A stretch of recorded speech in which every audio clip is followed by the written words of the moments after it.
கண்ணியமான நண்பர்களே, சகோதரர்களே, அல்லாஹ் ஜல்ல ஜலாலுஹு வ நவாலுஹு நம்முடைய இந்த வருகையை கபூல் செய்வானாக.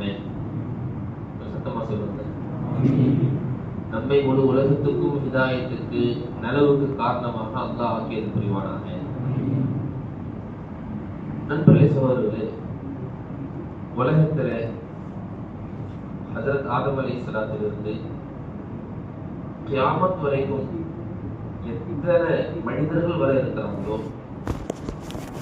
எல்லா மனிதர்களுக்கு தேவையான விஷயத்தை அல்லாஹ் தஆலா முதலே படைச்சான்.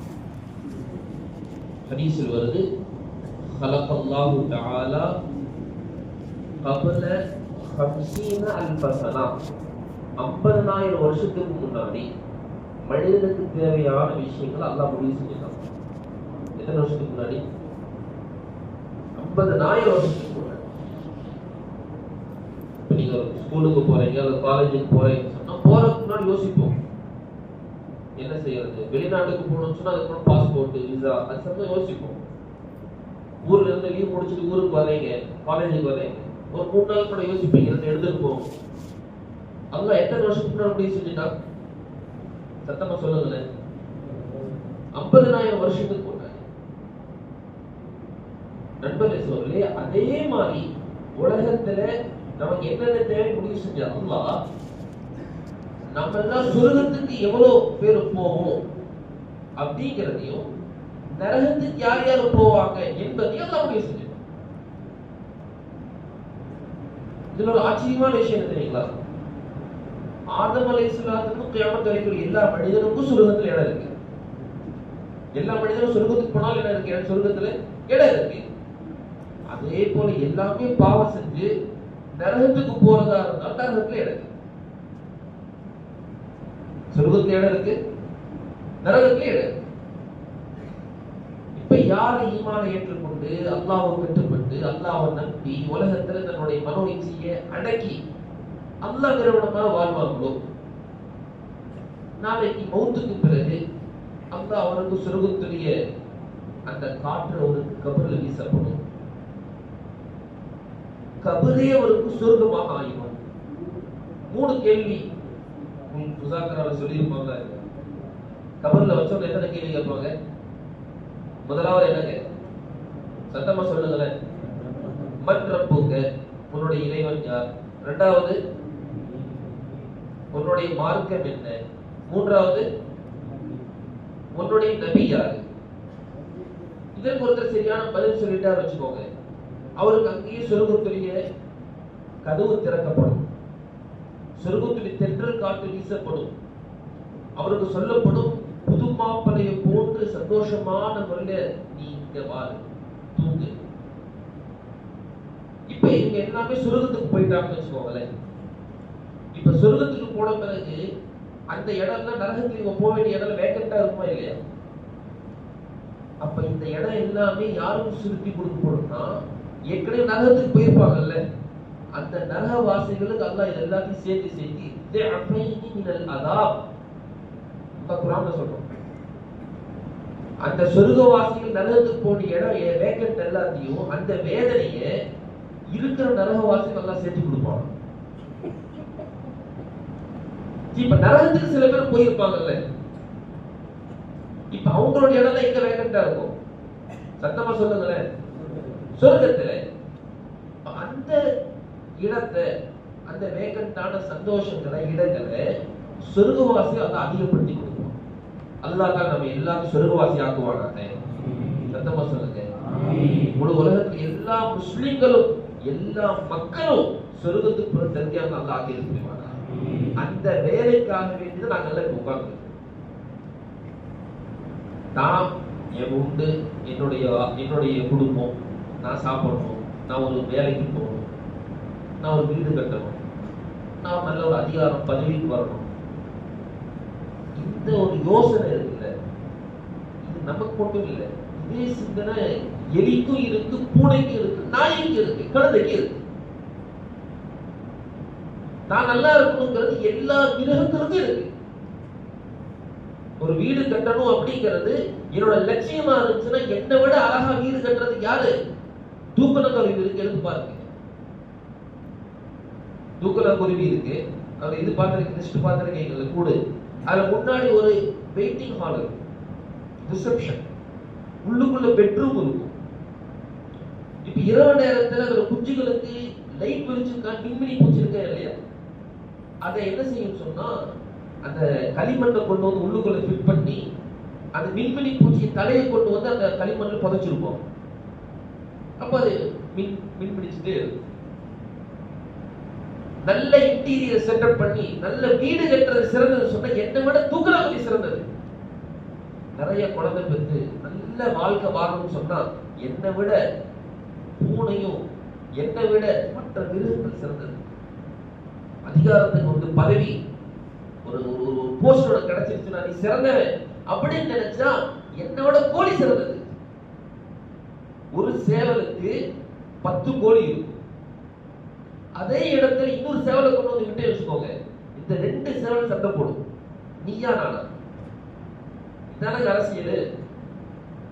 நீ முதல்வரா நான் முதல்வரா, 2 பேருக்கு சண்டை வந்து யார் ஜெயிக்கிறாங்களோ இப்ப அந்த சேவல் சாப்பாடு கூப்பிட்டாதான் அது மிச்சம் வச்சுதான் இந்த சேவல் சாப்பிடும். நண்பர்களே சொல்லே உலகத்தை தான் நோக்கமா வைக்கணும்னு சொன்னா என்னை விட சிறந்ததாக அந்த எல்லா படைப்படத்தை படைச்சிருக்காங்க. முஸ்லிம்கள் தனக்காக வாழ்பவர்கள் அல்ல, முழு உலகத்துடைய நலவுக்காக, முழு உம்மத்துடைய சமுதாயத்துடைய ஈடேற்றத்துக்காக பிறந்தவர்கள் தான். ஹஜ்ரத் ரசூலுல்லாஹி ஸல்லல்லாஹு அலைஹி வஸல்லம் அல்லாஹ் தஆலா அப்படிதான் நபியுடைய இன்ட்ரோடக்ஷன் செய்றார். வமா அர்ஸல்னாக இல்லா ரஹ்மத்தல் லில் ஆலமீன், எல்லா அகிலத்தார்களுக்கும் நீங்க ரஹ்மத் நபி. ரஹ்மத் ஒரு கருணை, ஒரு தாயை விட நம்ம என்னதான் தப்பு செஞ்சாலும், நம்ம என்னதான் அடிபட்டாலும், நம்ம அம்மாவை எதிர்த்து பேசினாலும் நமக்காக வேண்டி சாப்பாடாம தன்னுடைய ரத்தத்தை பாலாக கொடுத்த தாயுடைய அன்பு, தாயுடைய இரக்கம் எவ்வளோ, அதை விட அதிக பாசம் ரசூலுல்லாஹி ஸல்லல்லாஹு அலைஹி வஸல்லம் உம்மத்து மேல கொண்டு. நபியை விட அதிக பாசம் அல்லாஹ்வுக்கு உம்மத்து மேல இருக்கு. ஒரு தாயை விட இல்லை, 2 தாயை விட இல்லை, 3 தாயை விட, என்னுடைய 70 மடங்கு தாயை விட பாசம் இருக்கும். யாருங்க? சத்தமா சொல்லுங்களேன், அல்லாஹ். ஆனா அந்த அல்லாஹ்வை தான் நாங்க மறுத்து இருக்கோம். வேற யாரும் இல்லைங்க, முஸ்லிம்கள் மறுக்கிறாங்க. குறிப்பா படித்த சமூகம், காலேஜ்கள்ல, ஸ்கூல்கள்ல எங்களுக்கெல்லாம் அல்லாஹ்வுக்கு எதிரான ஒரு சிந்தனை உருவாக்கப்படுது. ஒரு தடவை ஒரு பெரிய மௌலானா ஹஜ்ரத் நிசாமுddinுடைய தம்பியுடைய பெரியவங்க ஒருத்தவங்க விமானத்துல போயிட்டு இருக்கிறார். அவர் வந்து எத்திஸ்ட், நாத்திகர், எந்த கொள்கையும் எந்த கடவுளும் இல்லை அப்படிங்கிற ஒரு கொள்கையுள்ளவர். அவர் பக்கத்தில் உட்கார்ந்து இருக்கார். அவர் சொன்னாரா, உங்களை பார்த்தா ரொம்ப முஸ்லிமாக இருக்கிறீங்க, இஸ்லாமிய கல்வி போதகரை போல இருக்கிறீங்க. நீங்க எல்லாம் நீங்க மட்டும் இல்லை, உலகத்தில் அதிகமான எல்லா மக்களும் கடவுளை நம்புறாங்க. அதிகமான பேர் அல்லாஹ்வை நம்புறாங்க. எந்த மதத்தில் இருந்தாலும் சரி அல்லாஹ்வை நம்புறாங்க. சிலையெல்லாம் இருந்தாலும் அவனுக்கும் ஒரு பெரிய கடவுள் இருக்கு. காஃபிர்கள் ரசூலுல்லாஹ் காலத்துல சொன்னாங்க, எங்களுக்கு இந்த தேவை, காசு வேணும்னா இந்த சிலை, மழை வேணும்னா இந்த சிலை, நோயிலிருந்து நிவாரணம் வேணும் இந்த சிலை, நல்ல குடும்பம் குழந்தை வேணும் இந்த சிலை. இது எல்லாத்துக்கும் ஒரு பெரிய சிலை இருக்கு, அது மேல இருக்கு. பெரிய இறைவனுக்கு மேல இருக்கு. யார் சொன்னாங்க? காஃபிர்களே சொன்னாங்க. குல் மை யர்சுகுக்கும் மினஸ் ஸமாஇ வல் அர்த் குல் இல்லா. அவங்க எல்லாம் சொன்னாங்களாமா, அல்லாஹ் தான் செய்யறான், அல்லாஹ் தான் ரிஸ்க் கொடுக்கறான். ஆனா இணை வச்சாங்க அவங்க எல்லாம். அல்லாஹ்வோட சேர்த்து சிலையை, அல்லாஹ்வோட சேர்த்து மற்ற வஸ்துக்களை. அந்த நபர் கேட்டாலாமா, நான் படிச்சவன், நான் இந்த கேள்வி நிறைய பேருக்கு கேட்டேன், கண்ணால பார்க்காத எப்படி நம்புறீங்க? ஒரு வரையறை இருக்குமா? இல்லை, கண்ணால பார்த்துட்டு தான் நம்பலாம். நீங்க அல்லாஹ் இருக்கிறான்னு சொல்றீங்க, எங்க இருக்கிறான்? அது எப்படி நம்ப சொல்றீங்களே? இது எந்த அறிவுக்கு புரிய மாட்டேங்குது. அதில் சொன்னாராம், நண்பரே, உலகத்துல ஒரு விஷயம் மட்டும் கண்ணால பார்க்க நம்புறது இல்லை. கோடிக்கணக்கான மக்கள் கோடிக்கணக்கான விஷயத்தை கண்ணால பார்க்காம தான் நம்பிட்டு இருக்கிறாங்க. கண்ணால அவர் சொன்னாரு, கோடிக்கணக்கான விஷயம் இருக்கு, ஒன்னாச்சு சொல்லுங்க பார்க்கலாம். பதில் சொன்னாரு, கண்ணால பார்க்காம தான் நம்புறாங்க, ஆனா ஏதாச்சும் அடையாளத்தை வச்சு நம்பிட்டு இருக்கிறாங்க. அது இருக்குங்கிறது அது இருக்குன்னு தெரியாது, ஆனா ஏதாச்சும் ஒரு அடையாளத்தின் மூலமா தெரியும். இவங்க 2 பேரும் பேசிட்டு இருக்கிறத முழு பிளைட்ல இருக்கிற எல்லாம் கேட்டுட்டு இருக்கிறாங்க. அப்ப சரி ஏதாச்சும் ஒன்று சொல்லுங்க பார்க்கலாம், கண்ணால பார்க்க என்ன நம்புறோம். முதலாவது சொன்னாராம், அறிவு இருக்கான்னு கேட்டார். என்ன கேட்டாருங்க? சொல்லுங்களேன், அப்படி பார்த்துட்டு இருக்கீங்க, அறிவு இருக்கான்னு கேட்டார். இருக்கு, எனக்கும் இருக்கு, உங்களுக்கும் இருக்கு. ஆனா யாராச்சும் பார்க்க முடியுமா? இந்த மஜ்லிஸுக்கு எல்லாத்துக்கும் அறிவு இருக்கு, இருக்குல்ல? யாராச்சும் எடுத்து பார்த்துருக்கோமா? இல்ல. ஆனா இருக்கு எப்படி நம்புறோம்? சரியான முறையில் பேசுறோம், சரியான முறையில் ட்ரெஸ் உடுத்தி இருக்கோம், கரெக்டா உட்கார்ந்து இருக்கோம், என்ன செய்யணுமோ சரியா செய்யணும். இதுக்கு இது அடையாளம். இவருக்கு என்ன இருக்கு? அறிவு. சத்தமா சொல்லுங்க, இருக்கு. கொஞ்சம் லூசா இருந்தா என்ன ஆகுது? என்ன பேசணும் அவருக்கு தெரியாது, எப்படி ட்ரெஸ் போடணும்னு தெரியாது. ஆனா மூளையவே கூறு போட்டு பார்த்து அறிவு தெரியுமா? தெரியாது. நம்புறோமா இல்லையா? நம்புறோம். சரி, 2வது உதாரணம் என்ன? நான் 2வது சொல்றேன். நமக்கு எல்லாத்துக்கும் உயிர் இருக்கு. உயிரை யாராச்சும் பார்த்துருக்கிறோமா? அவர் டாக்டர், அந்த கேள்வி கேட்டு இருக்கிறார் டாக்டர். சொன்னா நீங்க டாக்டர், நீங்க உடல்ல எல்லாத்தையும் என்ன செய்றீங்க? தனித்தனியா சர்ஜன் எல்லாம் வெட்டி வெட்டி பாக்குறீங்க. கையை வெட்டுறீங்க, காலை வெட்டுறீங்க, குடலை வெட்டுறீங்க, ஹார்ட் சர்ஜரி செய்றீங்க. எங்க உயிரை பார்த்திருக்கீங்களா? பார்த்தது இல்லை. ஆனா இருக்கு அடையாளம். என்ன? கண்ணு பார்க்குது, காது கேட்குது, நாக்கு பேசுது, மூளை சிந்திக்குது, அறிவு இருக்கு, உயிர் இருக்கு. ஆமா இருக்கு. இது 2 சொன்னோடனே எல்லா பிளைட்டுமே அப்படியே அட்டென்ஷன் ஆயிடும். முக்கியமான ஒரு பேச்சு போயிட்டு இருக்கு. அடுத்து 3வது ஒரு உதாரணம் சொன்ன, அதையும் கேளுங்க. பெரிய ஒரு காட்டுக்குள்ள போறீங்க, யாருமே இல்லை. அந்த ஒரு வீடு கட்டப்பட்டிருக்கு, பெரிய வீடு. இப்ப இந்த வீடை பார்த்தோம், உங்க அறிவு என்ன சொல்லுது? இது யாரோ கட்டி இருக்காங்க சொல்லுதா இல்லையா? நீங்க கட்டவரை பார்த்தீங்களா? கட்டவர் எப்படி இருந்தா தெரியுமா உங்களுக்கு? வெள்ளையா இருப்பாரா, குள்ளமா இருப்பாரா, நெட்டையா இருப்பாரா, குண்டா இருப்பா, உள்ள எனக்கு பார்த்துருக்கீங்க இல்ல. ஆனா நம்புறீங்க, கட்டினவர் ஒருத்தர் இருக்கிறார். சரி, 4வது, நீங்க டாக்டர் சொல்றீங்க, நான் நம்புறேன்னா இல்லையா? உங்களோட சர்டிபிகேட் நான் பார்த்தேன்னா இல்ல. எப்படி நம்புறேன்? நீங்க மருந்து எழுதி கொடுக்குறீங்க, மக்களுக்கு சரியாது, நீங்க சொல்றீங்க, நம்புறேன். பார்க்காம தான் நம்பிட்டு இருக்கேன். கடைசியா ஒரு உதாரணம், இது எல்லா மக்களுக்கும், சாதாரண பாமரனுக்கு கூட புரியும்பா. என்னங்க சொல்லுங்க. ஒரு பாலைவனத்துல ஒரு ஒட்டகம் போயிருச்சு. அந்த ஒட்டகத்துல அடிச்சூடுகள் இருக்கு, பாதத்துடைய அந்த சூடுகள் இருக்கு. ஒட்டகம் போகும்போது அதனுடைய கழிவுகள், விட்டைகளும் கீழே அப்படி சிதறி கிடக்கு. கொஞ்ச நேரம் போன பிறகு 2 பேர் வர்றாங்க. அப்போ ஒருத்தர் சொல்றாரு, இந்த இடத்துல ஒட்டகம் போயிருக்கு. எப்படிப்பா சொல்ற? ஒட்டகத்துல காலச்சி இருக்கா இல்லையா? வேற என்ன இருக்கு? ஒட்டகத்திலேயே கழிவு, விட்டை இருக்கு.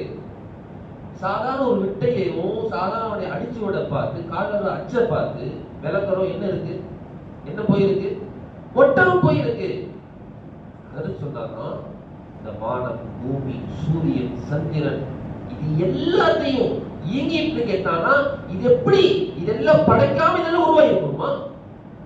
இத கூட விளங்குற கழிவு இல்லையா நமக்கு? எப்படிங்க தானா உருவாயிருச்சு? ஒரு வீடை பார்த்து நமக்கு சொல்ல தெரியுது, வீடை கட்டண ஒருத்தர் இருக்காரு, அவர் எப்படி இருப்பார் நமக்கு தெரியாது. வானத்தை பூமியை அழகப்படுத்திருக்காரு, இந்த வான பூமியை படத்தின பார்த்து என் ரப்ப இருக்கிறான்னு சொல்லி நான் சொல்ல முடியாது. அதுதான் நாங்க சொல்றோம், அல்லாஹ். யாருங்க? சத்தமா சொல்லுங்க, அல்லாஹ். லா இலாஹ இல்லல்லாஹ். அந்த ஒரே இறைவன் தான் முழு உலகத்தை படைச்சிருக்கான்.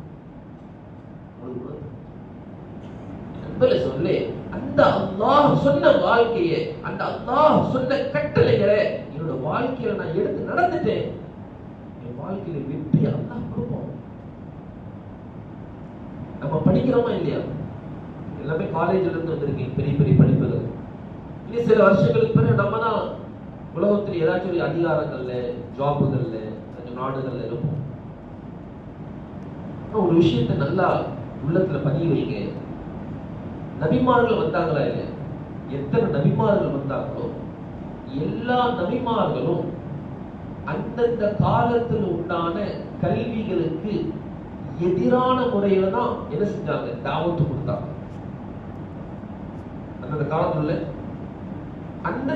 உள்ள மக்கள் தான் படிச்ச, தான் அறிஞ்ச தன்னோட அனுபவத்துடைய கல்விய சொன்னாங்க. இது வச்சுதான் என்ன நடக்குதுன்னு சொன்னாங்க. இது வச்சுதான் எல்லாமே நடந்துட்டு இருக்கு. அந்தந்த காலத்துல கலைகளுக்கு எதிராக தான் நபிமார்கள் தாவத்து கொடுத்தாங்க. இதை கொண்டு எதுவும் நடக்காது, அல்லாஹ் தான் செய்யலாம். டாக்டர் நீங்க படிச்சிருக்கிறீங்க, ஆனா டாக்டரும் சொல்லணும், டாக்டரை படிச்சு கொடுக்கிறவங்களும் சொல்லணும், இந்த இந்த மருந்துல ஆரோக்கியம் இல்ல, நிவாரணம் இல்ல. நிவாரணம் யார்கிட்ட இருக்கு? அல்லாஹ்ட்ட இருக்கு. வக்கீல் அவரோட படிப்பை மறுக்கணும், இன்ஜினியர் அவரோட படிப்பை மறுக்கணும். நான் காலேஜில் படிக்கிறேன், தினசரி காலேஜ் விட்டு வந்த பிறகு நான் சொல்லணும், நான் படிச்சது எல்லாமே பொய். எது உண்மை? அல்லாஹ் சொன்னது, ரசூலுல்லாஹ் சொன்னது, இதுதான் உண்மை. அப்படி சொன்னா என்னோட ஈமான் பாதுகாப்பா இருக்கும். அப்ப இதெல்லாம் என்னங்க பொய்ன்னு சொல்றீங்களே, அப்ப இதெல்லாம் கொண்டு ஆகுது? நண்பர்களே சொல்லலே, இதுக்காக வேண்டிய ஈமானுடைய முசாக்கா. நபிமார்கள் சொன்னாங்க, லா இலாஹா இல்லல்லாஹ், அல்லாஹ் தான் செய்யறான். அல்லாஹ் எப்படி செய்யறான்? அல்லாஹ் எப்படி வேணாலும் செய்யும். அல்லாஹ் அஸ்பாபுகளை வச்சு செய்வான், அஸ்பாபுகள் இல்லாமே செய்யும். அல்லாஹ்வுக்கு இந்த உலகத்துறை காரண காரியங்கள், உலகத்துறை வஸ்துக்களை வச்சுதான் ஒண்ணு உருவாக்கணும் அவசியம் இல்லை. கணவன் மனைவி ரெண்டு பேரும் கல்யாணம் ஆயிருச்சு, ரெண்டு பேரும் சேர்ந்துட்டாங்க, குழந்தை பிறந்தாகணுங்கிறது உலகத்துறை நியதி. ஆனா பிறக்காம வைக்க முடியுங்கிறது அல்லாஹ்வுடைய சக்தி. எத்தனை பேர் குழந்தை இல்லாம இருக்கு? எத்தனை பேருக்கு குழந்தை இல்லாம? ஒரே மருத்துவர், ஸ்பெஷலிஸ்ட், ஹார்ட்டோட சர்ஜன் அவருடைய இதுல நிறைய நோயாளிகளுக்கு ஆரோக்கியம் கிடைச்சிருக்கு. அன்னைக்கு ஐசியூஆர்ல ரெண்டு பேருக்கு அதே ஆபரேஷன் நடக்குது, அதே மருந்து தான் கொடுக்கிறாரு. இவர் ஆரோக்கியம் அடைந்து நிவாரணத்தோட வீடுக்கு போறாரு, இவர் ஜனாஸாவை கபரிஸ்தானுக்கு போறாரு. சொல்லி நிவாரணம் அல்லாஹ்வோட கையில இருக்கு. காசு பணத்தை கொண்டு கண்ணியம், காசு பணத்தில் இல்ல, கண்ணியம் அல்லாஹ் தன் கையில வச்சிருக்கான். காரூன் இருக்கிறானே, பெரிய சொத்து செல்வம் வச்சிருக்கான், பெரிய சொத்து செல்வம். அல்லாஹ் குர்ஆன்ல எல்லாத்தையும் ஏழைன்னு சொல்லி சொன்னான். அல்லாஹ் குர்ஆன்ல எல்லாத்தையும் ஏழைன்னு சொன்னான். காரூனை செல்வதன்னு சொல்லி இருக்கான். அவன்கிட்ட சொத்து செல்வம் இருக்குல்ல, அவனோட ஹசானோட சாவியை மட்டுமே பல நபர்கள் தூக்கிட்டு போவான். அவன் சொன்னான், என்னுடைய இந்த சொத்து செல்வம், படை பட்டாளம் எல்லாமே என்னுடைய கல்வி அறிவை கொண்டு நான் வளர்த்து கொண்டது சொன்னான். இதெல்லாம் யாரு? நான் படிச்சு என்னுடைய கல்வியான என்னோட அறிவால நான் இவ்வளவு சம்பாதிச்சேன் சொன்னது யாருங்க? காரூன் சொன்னான்.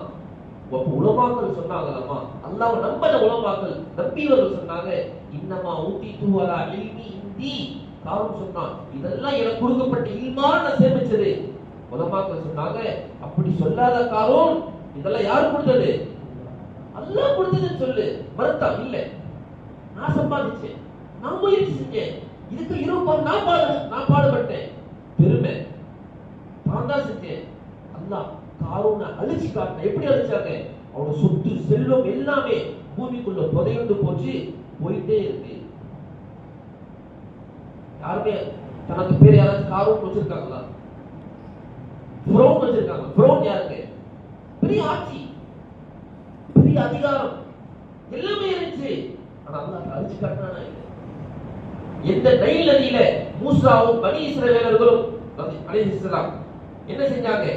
பாதுகாக்கப்பட்டாங்களோ அதே தண்ணீர ஃபிரௌனோட கூட்டாளி அழிக்கப்பட்டாங்க. சொல்லி ஆட்சி அதிகாரத்தில் என்ன இல்லை, கண்ணியம் இல்லை, அல்லாட்ட கண்ணியம். அல்லாட்ட கண்ணியம். இத தினசரி பேசுறது தான் எங்களுடைய வேலை. தினசரி என்ன செய்யறாங்க? நீங்க படிங்க, ஆனா படிக்கிறத உள்ளத்துல கொண்டு வந்துறாங்க. அறிவோட வச்சுக்கோங்க, அறிவோட வச்சுக்கோங்க. படிப்பு அது ஒரு வேலைக்கு கலைக்கு, ஆனா என்னுடைய முயற்சி, என்னுடைய உள்ளம் அல்லாஹ்வால் நிறைந்திருக்கும். உள்ள யாரால் நிறைந்திருக்கணும்? அல்லாஹ்வால். அல்லாஹ்வோட பிரியத்தாலே வல்லதீன ஆமனு அஷத்து ஹுப்பன் லில்லாஹ், ஈமான் உள்ளவர்கள் தான் அவர் அல்லாஹ்வை ரொம்ப அதிகமா பிரியப்படுவாங்க. இல்ல கொஞ்சம் சொல்லுங்களே, யார் யாருக்கெல்லாம் அல்லாஹ்வோட பிரியம் இருக்குது? கை தூக்குங்க. அல்ஹம்துலில்லாஹ். எல்லாத்துக்கும் இருக்கு, ஆனா எவ்வளவு இருக்குங்கிறதுல வித்தியாசமே பிரச்சனை. நம்ம அல்லாஹ்வை பிரியப்படுறோம், எவ்வளவு தேவை பிரியப்படுறோம். எனக்கு உலகத்தில் தேவை பூர்த்தியான வரைக்கும் அல்லாஹ் பிரியப்படுறோம். உலகம் வந்துருச்சு அல்லாஹ் மறந்துடுறோம். எக்ஸாம் வந்துருச்சு அல்லாஹ் மறந்துடுறோம். பிரச்சனை வந்துருச்சு அல்லாஹ் மறந்துடுறோம். தூக்கம் அதிகமாயிருச்சு, பஜ்ர் தொழுகை கலாவாயிருச்சு, அல்லாஹ் மறந்தாச்சு. அவ்வளவுதான் அல்லாஹ்வோட பிரியம். நம்ம சொல்லி இந்த பிரியம் அதிகமாகும். இந்த பிரியம் என்ன ஆகணும்? அது எப்படி தெரியுமா அதிகமாகும்? சும்மா அதிகமாகாது, இதுக்கு ஒரு முயற்சி செய்யும். உதாரணமா கபர் மௌத்தாரம். மௌத்தாரம் எல்லாரும் நம்புறாங்களா இல்லையா? ஆனா நம்ம முஸ்லிம்கள் சொல்றோம் மௌத்துக்கு அப்புறம் ஒரு வாழ்க்கை இருக்கு, அதுல சொர்க்கம் இருக்கு, நரகம் இருக்கு, போய் பார்த்தாதான் தெரியும். ஆனா நம்ம சொல்றாங்க, யார் சொன்னது? ரசூலுல்லாஹ் சொன்னாங்க. சில சில டாக்டர்ஸ் வந்தாங்க, முஸ்லிம்கள் தான், இந்த கபரை பற்றி பேசிட்டு இருக்கும் போது என்ன சொன்னாங்க, நீங்க நிறைய சொல்றீங்க கபருடைய வேதனை எல்லாம் இருக்கு, ஆனா நம்ப முடிய மாட்டேங்குது. கண்ணால பார்க்க கபரிஸ்தானுக்கு தான் போறோம், யாருக்காச்சும் சொர்க்கத்துடைய நல்லது இருக்கா தெரியாது நமக்கு. அது நரகமே நடந்துட்டு நம்ம பாக்குறோமா? பாக்குறது இல்லையே, எப்படி நம்புறது? இப்ப அவருக்கு புரியுற மாதிரி பேசி ஆகும் டாக்டருக்கு. வெறும் குர்ஆன் ஹதீஸ் சொன்னா ஒரு கலவும் செய்யாது. அப்ப சொல்ற டாக்டர் 4-5 பேர் இருக்கிறாங்க, நான் ஒரு கேள்வி கேட்கிறேன், நீங்க பதில் சொல்லுங்க. நாம சாப்பிடுறோமா இல்லையா? இப்ப சாப்பிடுறது எல்லாமே வயிற்றுக்குள்ள போகுது, என்னவாகுது? ஹஜரத் சொன்னாரு, சாப்பிடுறது சுகர் ஆகுது, சர்க்கரை. அதுக்கு டாக்டரோட பாஷையில கார்போஹைட்ரேட் அப்படிதான் சொல்லுவீங்க, கார்போஹைட்ரேட் சொல்றீங்க. அதே உணவு அப்படி என்ன, அது பிரிஞ்சு போய் சால்ட் ஆகுது, சால்ட் உப்பு. அதுக்கு என்ன சொல்லுவாங்க? சோடியம் பொட்டாசியம் அப்படின்னு சொல்லி சொல்றீங்க. அதே மாதிரி சுண்ணாம்பு, அதுக்கு கால்சியம் சொல்லி சொல்றீங்க. அயன் இரும்பாகுது, அதுக்கு என்ன சொல்றீங்க? மினரல்ஸ் அப்படின்னு சொல்லி சொல்றீங்க. இதெல்லாம் நிறைய இருக்கு, vitamin A, B, C, D, protein, அது எல்லாமே இருக்கு. அவர் சொல்றாரு, நான் இந்த 4 விஷயத்தை மட்டும் உங்களுக்கு உதாரணத்துக்காக சொல்றேன். சாப்பிட்ட பிறகு எல்லாமே உடல்ல என்ன செய்யுது? பிரிஞ்சிருது வயிற்றுல. இந்த சத்து எல்லாமே இருக்கு. நீங்க சொல்றதெல்லாம் நாங்க நம்புறோமா இல்லையா? நம்புறோம். இப்ப இதெல்லாம் நீங்க எடுத்து காட்டுங்க. எனக்கு ஒரு 10 கிராம் சுகரும் 10 கிராம் சால்ட்டும் 10 கிராம் அயனும் 10 கிராம் சுண்ணாம்பு எடுத்து காட்ட முடியுமா? உடனே வேணும், காத்திருக்க முடியும். சொன்னா முடியாதுங்க, இது எப்படி? ஆனா நம்புறோமா இல்லையா? நம்புறோம். ஏன்? நீங்க சொல்லியிருக்கீங்க, நண்பர்கள் சொல்லி அது சொன்னாங்கன்னா, இதே மாதிரி உண்மையே உருவான ஹஜ்ரத் முஹம்மது ரசூலுல்லாஹ் ஸல்லல்லாஹு அலைஹி வஸல்லம் வாழ்க்கையில ஒரு தடவை கூட பொய் சொன்னதில்லை. அந்த நபி சொல்லி இருக்கிறாங்க, கபர்ல வேதனை இருக்கு, கபர்ல நன்மை செஞ்சவங்களுக்கு சொர்க்கத்துடைய நல்ல விஷயங்கள் இருக்கு, ஆகிரத்துல சொர்க்கம் இருக்கு, நரகம் இருக்கு. இதை நாங்க நம்புறோம், நீங்களும் நம்புங்க சொல்லி. எனவே இந்த அமல்களை எங்களோட வாழ்க்கையில கொண்டு வரதுக்கு தான் அல்லாஹ்வோட பாதையில வாங்க, அல்லாஹ்வோட பாதையில கிளம்புங்க. நீங்க காலேஜுக்குள்ள வீடுகள் இருந்தாலும் சரி, மஸ்ஜிதோட தொடர்பை ஏற்படுத்திக்கோங்க. உங்களுடைய பெற்றோர்கள் நல்ல முறையில் நடந்துக்கோங்க. இதெல்லாம் எதுக்கு? தொழுகை பேருந்தெல்லாம் தொழுங்க, குர்ஆன் ஓதுங்க. இந்த காலத்துல நாங்க முஸ்லீம்னு சொல்றோம், ஆனா எத்தனை பேருக்கு குர்ஆன் ஓத தெரியும்? ஒரு புக்கு நீங்க படிக்கிறீங்க, புக்கே வேணாங்க, ஒரு செய்தித்தாள், ஒரு நியூஸ் படிக்கிறீங்க, புரியாத செய்தி படிப்பீங்களா? உங்களுடைய ஹிந்தி பேப்பரை கொண்டு வந்து கொடுத்தாச்சு, அது மலையாள பேப்பர் மலையாளம் தெரியாது, அது சைனாவோட பாஷையோட பேப்பர்ல கொண்டு வந்து உங்க அத்தா மூத்தாயிட்டாருன்னு சொல்லணும்னு வச்சுக்கோங்க. சைனீஸ் பாஷையில உங்கள்கிட்ட வந்து சொல்றாரு, உங்களுக்கு சைனீஸ் பாஷை தெரியாது, அது உங்களுக்கு ஆங்கிலம் தெரியாது, உங்கள்கிட்ட வந்து சொல்றாரு உங்க ஃபாதர் டெத் ஆயிட்டாரு, அதுதான் புரியுமா? எப்படிங்க புரியும்? குர்ஆன் அல்லாஹ் அரபியில இறக்கியிருக்கான். நான் அரபியை விளங்கணும், அரபியை படிக்கணும் இந்த ஆசையே படல, அதுக்கு முயற்சியை செய்யல. அல்லாஹ் என்ன சொல்றான், என்ன விளங்க போகுது? சாதாரண ஆங்கில ஒரு மொழியை கற்றுக்கிறதுக்காக 10 வருஷம் 15 வருஷம் படிக்கிறேனே, குர்ஆனை ஓதணுங்கிறதுக்காக உலமாக்கள்கிட்ட மஸ்ஜித்ல மக்தப்ல இது என்ன தெரியும் பெரிய கை செய்யணும். ஸ்கூல்ல 5ஆவதுல இருந்து 1ஆம் கிளாஸ்ல இருந்து 5ஆவது 6ஆவது 10ஆவது வரை படிச்ச மக்தப்ல ஓதுற மாணவர்கள் காலேஜுக்கு வந்த பிறகு குர்ஆனோட தொடர்பு இல்லாம ஓதுறதையே மறந்து நிறைய பேர் இருக்காங்க. மறந்துட்டாங்க. சொல்லி ரமலான் வரப்போகுது, அடுத்த மாசம் ரமலான், குர்ஆனை இப்பவே ஓத ஆரம்பிங்க. தினசரி ஒரு ஜுசுவாச்சு ஓதுங்க.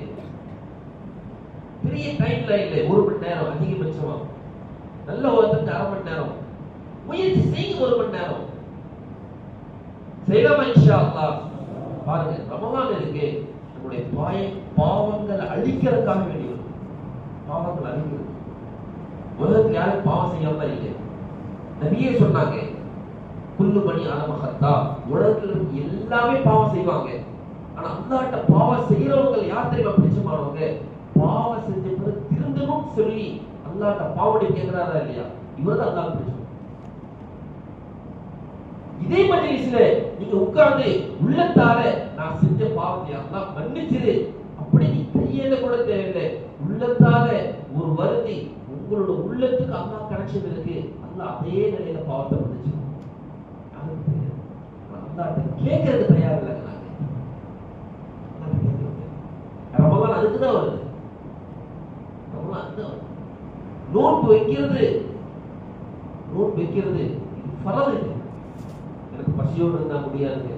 எங்க நாங்க ஏர்போர்ட்டுக்குலாம் போறோம், பெரிய ஆபீசர் பெரிய ஆளுங்க எதுவும் கொடுக்க மாட்டாங்க. வந்தா என்ன செய்வான், காலையில சாயங்காலம் வரைக்கும் பட்னியோட ஒன்றும் வேணாம். இந்த நீங்க தைப்பூசம் இது நீங்க கொஞ்சம் பாருங்க, பள்ளிக்கு எத்தனை பேர் போறாங்க பாத்தீங்களா? வெறுந்தாலோட குழந்தைகளை கூட்டிட்டு தெரியல, அறிவுக்கு புலப்படுது, அசத்தியம் ஒன்றுமே இல்லை. ஆனா சொல்ல இஸ்லாத்துல சத்தியத்துல உண்மை நம்புறோம், குர்ஆன் ஹதீஸ் உண்மை. ஆனா அந்த அல்லாஹ் சொன்ன கட்டளையை தொழுகையை விட்டுறோமே, ரமலான் நோன்பு தயார் இல்லை, நம்ம எப்படி முஸ்லிம்களா? ஒவ்வொருத்தர் வந்திருக்கிறவங்க வராம எத்தனையோ ஆயிரக்கணக்கான நம்முடைய காலேஜில் நம்ம நண்பர்கள் இருக்கிறாங்களா இல்லையா? நம்ம முடிவெடுக்கணும். இந்த ரமலான் நான் மட்டும் இல்லை, எங்களுடைய முழு காலேஜும் முழு அந்த கேம்பஸும் முழு மஹல்லாவும் நோன்பு வைக்கிறதுக்கு உண்டான எல்லா முயற்சியும் நான் செய்யலாமா இன்ஷா அல்லாஹ். அதே போல நண்பர்களே சொல்லு, எங்களுடைய வீட்டுல எங்களுடைய பெற்றோர்கள் இருக்கிறாங்க, அவங்களுடைய சொர்க்கம். பெற்றோர்கள் யாருங்க? சொர்க்கம். ஆனா ஒற்றைப்படையான வார்த்தைகள், வா போ, இந்த மாதிரி வார்த்தைகளை கூப்பிடாம கண்ணியமான வார்த்தைகளை கூப்பிடுறோம். இமாம் ஷாஃபிஈ ரஹ்மத்துல்லாஹ் நம்முடைய இஸ்லாமிய மிகப்பெரிய இமாம்கள் ஒருத்தவங்க, அவங்களோட மஜ்லிஸ்ல லட்சக்கணக்கான பேர் உட்கார்ந்து இருப்பாங்க. அந்த இமாம் ஷாஃபிஈ அவங்களுக்கு அத்தா இல்லை, அவங்க அம்மா தான் அவங்களை படிக்க வச்சாங்க, ஓத வச்சாங்க. இரவுல தன்னோட தாய்க்கு காலம் தீவிடுவாங்க. காலம் தீவிடும் போது அப்படியே அப்படி விட்டுட்டே இருப்பாங்க. தாயாருடைய அந்த உள்ளங்காலுக்கு முத்தம் கொடுப்பாங்க. உள்ளங்காலுக்கு அம்மா கேட்பாங்களாம், ஷாஃபிஈ ஏமா முத்தம் கொடுக்கல? அம்மா உங்க காலுக்கு நான் முத்தம் கொடுக்கல, என்னோட சொர்க்கத்துக்கு நான் முத்தம் கொடுக்கல சொல்லி அம்மா தன் உண்மையான கண்ணியம் கொடுங்க. உங்களுக்கு திறமை இருக்கோ இல்லையோ, படிக்க தெரியுமோ தெரியாதோ, நீங்க யாரா இருந்துட்டு போங்க, பெற்றோர்களுக்கு கண்ணியம் கொடுத்தவருக்கு அல்லாஹ் கண்டிப்பா உலகத்துல பெரிய ஒரு அந்தஸ்து கொடுப்பான். பெற்றோர்களுடைய மனசை உடைச்சி அவர்களோட பேச்சை மீறி அவர்களுக்கு எதிராக அவர்கள் ஹிட்மத் செய்யாம அவர்கள் சேவை செய்யாம உள்ளத்தை உடைச்சிட்டீங்க, எவ்வளவு பெரிய அந்தஸ்தில் இருந்தாலும் நம்முடைய வாழ்க்கையில் அல்ல நிம்மதி எடுத்துருவோம், சந்தோஷத்தை. நண்பரை சொல்லி பெற்றோர்கள் நல்ல முறைங்க அவங்களுக்கு இப்ப நாம மஜ்லிஸுக்கு வந்திருக்கோம், நம்ம எல்லாம் நியத் வச்சிருக்கோம் ஜமாத்துக்கு போகணும். ஆனா எங்க பெற்றோர்கள் இந்த பேச்செல்லாம் கேட்டிருக்க மாட்டாங்க. அவங்க கேட்கிறாங்களா? இல்ல. அவங்களுக்கு சூழ்நிலைகள் வேற. இப்ப அவங்க கன்வின்ஸ் பண்றது என்னோட வேலை. ஒண்ணுல ஒரு பையன்கிட்ட கேட்டேன், நான் கொஞ்ச நாளா காணோம், முலாக்காத்தே பார்க்கணும், எங்கப்பா போயிருந்தேன்? நாங்க எல்லாம் செஞ்சு ஒரு ட்ரிப் போனோங்க அப்படின்னா. என்னமா ட்ரிப் போனேன்? நாங்க அவர் ஒரு பைக் வச்சிருக்காரு, பெரிய பைக். அந்த பைக் உள்ளவங்களா வச்சு அவங்க எல்லாம் சேர்ந்து ஒன்னா போவாங்களாம். எத்தனை ரூபாய் செலவாச்சு? 30,000 ரூபாய் செலவாச்சு எடுத்துங்க. அவங்க அத்தா யார் தெரியுமா? தினசரி காலையில 8 மணிக்கு போய் மூட்டை தூக்குற வேலை இருக்கு. மூட்டை தூக்குற நீங்க எவ்வளவு செலவழிச்சிருக்கோம்? 10 நாள் போயிட்டு வந்திருக்கோம், 30,000 செலவு. சொல்லலே ஒரு பெற்றோர்கள் எவ்வளவு செலவு பண்றாங்க அவங்களுக்கு தான் தெரியும். நம்ம காலேஜ் எங்கேயும் இருக்கிறோம், ஆனா அவளோட நீங்க இந்த பக்துகளை வீணாக்கிறாதீங்க. இந்த பணத்துல உங்களுக்கு ஒரு சில்லா, உங்களுக்கு லீவு கிடைக்குது, ஒரு சில்லாவோ ஒரு மாசமோ, அல்லது லாஸ்ட் இயர் பசங்க நாங்க முடிக்கிறோம், ஒரு 4 மாசத்தை அல்லாஹ்வோட பாதையில தயாராகிருக்கு. ஏதோ பேர் சொன்னோம், எழுதி கொடுத்தோம், நீ வந்தப்போ அப்படி கிடைக்காதீங்க. நான் போறது எனக்கு வேணும். நான் போறது யாருக்காக? எனக்காக. முழு உலகமும் உங்களுடைய தேவை இருக்கு. கோயம்புத்தூர் மட்டும் கிடைக்காதீங்க, நீங்க அமெரிக்கால உங்களுடைய தேவை இருக்கு, ஆஸ்திரேலியா தேவை இருக்கு. நாம இந்த உழைப்பை செய்ய வச்சுக்கோங்க. நானும் நீங்களும் போய் வீடு வீடா தெரு தெருவா இறங்கி மஸ்ஜிதுக்காக உம்மத்தை சேர்க்கிறேன். தீனோட வேலை செய்யலைன்னா நான் இப்ப முஸ்லீமா உட்கார்ந்து இருக்கேன், எனக்கு அடுத்த ஜெனரேஷன் இஸ்லாத்தில் இருப்பாங்கிறதுக்கு எந்த கேரண்டியும் இல்லை. பொலிவியான்னு சொல்லி ஒரு நாடு இருக்கு சவுத் அமெரிக்கால. நம்முடைய தமிழ்நாட்டில் சில பொறுப்புதாரிகள் போயிட்டு வந்து சொன்னாங்க, ஒருத்தரை பார்த்தோம், அவர் கிறிஸ்டியன். அவரோட பேரை கேட்டோம், அரபி பேசினாரு. அவர் சொன்னார் அல்போன்சான்னு சொன்னாரு. அல்போன்சா கிறிஸ்டியன் பேர். அப்போ உங்களோட முழு பேர் என்னன்னு சொல்லி அரபியில பேசினா உங்களோட முழு பேர் என்ன? உங்களுடைய குடும்பம் எல்லாம் இங்க, நாங்க அரபு நாட்டில் வந்தவங்க, என்னோட முழு பேர் என்னன்னு சொன்னா அல்போன்சா அபூசர் அப்படின்னா. என்னப்பா? அப்புறம் அவருடைய அந்த நசபு நாமம், அவருடைய வம்சாவளி தொடர் எடுத்து காட்டினாரு. பார்த்தா இவங்க அத்தா, இவங்களோட தாத்தா, இவங்கெல்லாம் கிறிஸ்துவர்களுடைய பேர் இருக்கு, அதுக்கு முன்னாடி முஸ்லிம்களுடைய பேரு. எங்க போய் சேருது? அபூசர் ரலியல்லாஹு சஹாபியுடைய பேர்ல போய் சேருது. ஆனா இப்ப இஸ்லாத்துக்கு போயிட்டான்.